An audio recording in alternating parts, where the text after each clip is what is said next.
Hi, it's Eve from Fasting Feasting Foodie. In this podcast, I'm going to talk about warrior diet and intermittent fasting. Is it a good idea to incorporate it or maybe not? First of all, I would like to remind that intermittent fasting is not a diet itself. It's an eating strategy in which you abstain from eating for longer periods of time than usual. And that's why you can incorporate many diets into this eating strategy, and one of them might be a warrior diet. What is a warrior diet? A warrior diet is a diet mimicking our Paleo ancestors. So it's Paleo style diet. And I'm going to tell you what I think about it, whether it's good for intermittent fasting or not, in my opinion. First of all, I'm a bit concerned about the marketing rhetoric behind this diet. It's marketed towards men, although women are encouraged also to eat this way. But it's aimed for men. It's warrior for men, and they are talking about something like fight and flight, so it's also connected with this warrior lifestyle. And some people criticize this diet for this masculine rhetoric, that you are supposed to be aggressive on this diet, and they say that there is no need for aggression, there is no need for fight and flight in contemporary world. But I respectfully disagree. We are living in a civilized society, but we still fight and flight, but maybe in some other ways than our cave ancestors. We still have to wake up early in the morning after the alarm clock rings, and it's our fight. And it's a train passing by, a short one, fortunately. And so it's your fight. When you have to get up early in the morning and you don't feel like it, you have to commute to work on a crowded bus or in a train for hours sometimes. It's your fight. You have to be efficient at your work. You have tasks to do at work. It's your fight too. You chase the departing bus or train. It's your flight. You hurry back home to prepare your wife and kids' dinner after work. It's your flight too. So it's not true that in contemporary world we don't need this fight and flight. We need, but I treat it metaphorically, not fight and flight as such, but.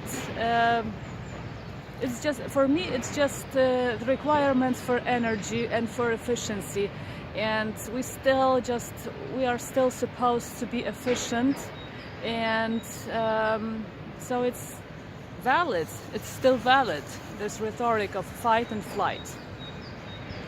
And this fight and flight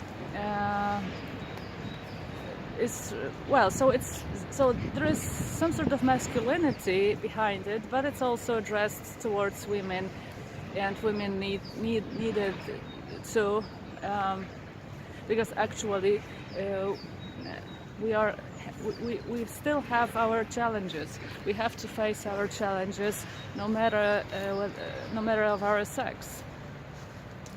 But some people might say that it's some sort of chauvinistic marketing strategy behind this warrior diet, but it doesn't anger me that much. But I think it's some sort of small disadvantage of this diet, this rhetoric, from my female perspective. But I've got I think there is a big drawback in this diet, and it's not about the marketing strategy, but it's about exclusion of three very important, in my opinion, food groups. As I said, it's a paleo style diet, so you don't consume dairy, you don't consume legumes and grains, so you don't consume groups of food that's farming gave us. And I think it's a big mistake. So it's a big disadvantage of this diet, because if you exclude food groups from your diet, usually it's bad for you, provided you don't have any intolerances and any illnesses.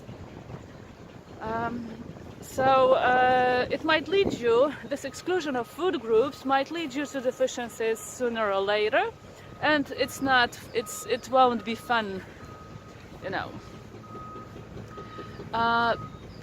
Why I started, but still, paradoxically, this diet is it's the most appealing diet for me in the whole world, really. So that's why I chose it to talk about the first thing in this series of my diet revisions. Why it's so fabulous for me, in spite of the fact that it's addressed to men and it's got this paleo food exclusions, because it divides our day into two periods of effort and action, and rest and recuperation. And this action period is connected with undereating, because the proponents of the diet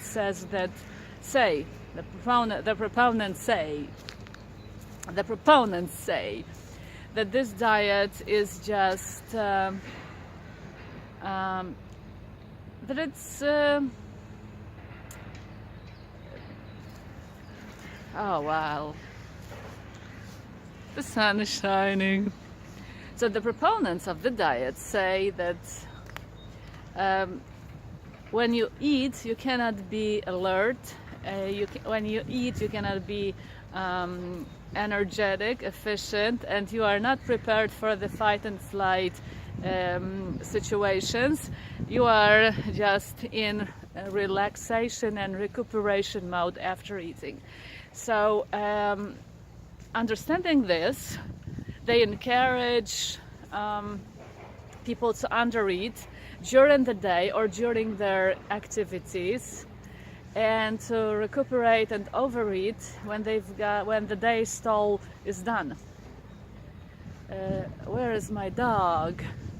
Oh, here it is. Yes, because I'm just little bit paleo style, because I'm walking a dog, and dogs are very paleo friendly in lifestyle.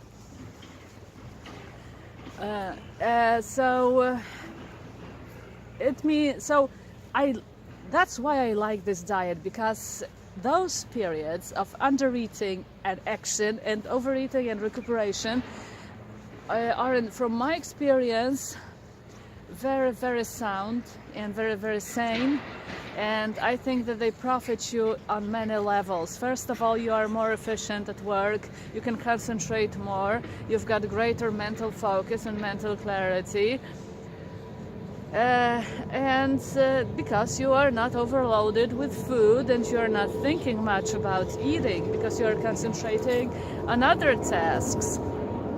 And it's really true, and it even might organize your day, because you know that you have to do whatever you have to do till this evening fiesta, till this evening main meal, because after eating this meal you wouldn't feel like doing much. And it's true, I really experienced it. I could force myself to work after the main meal, but it's not I'm not efficient, you know. It's not actually, I'm not efficient I'm not thinking straight, and I'm sort of lazy. And on the other hand, this recuperation stage gives us the time just to be ready for work next day, because you've got, when you divide your day this way, you've got more free time in the evening. So you've got the time to enjoy your meal, to relax, and then when you wake up next day, you feel like working, because you have rested both physically and mentally, which is equally important.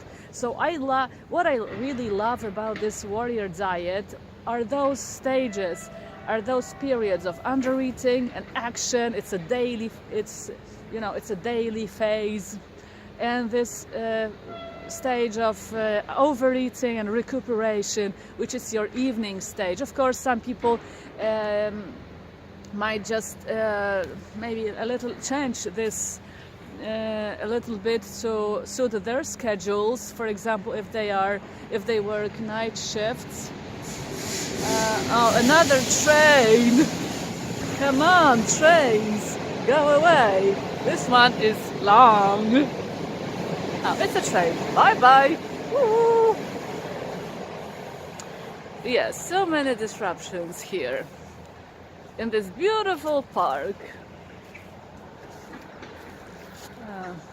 Yes, and so I love the division of your day into those stages, because it really works. Try it and you'll see that it's just wonderful, and you will be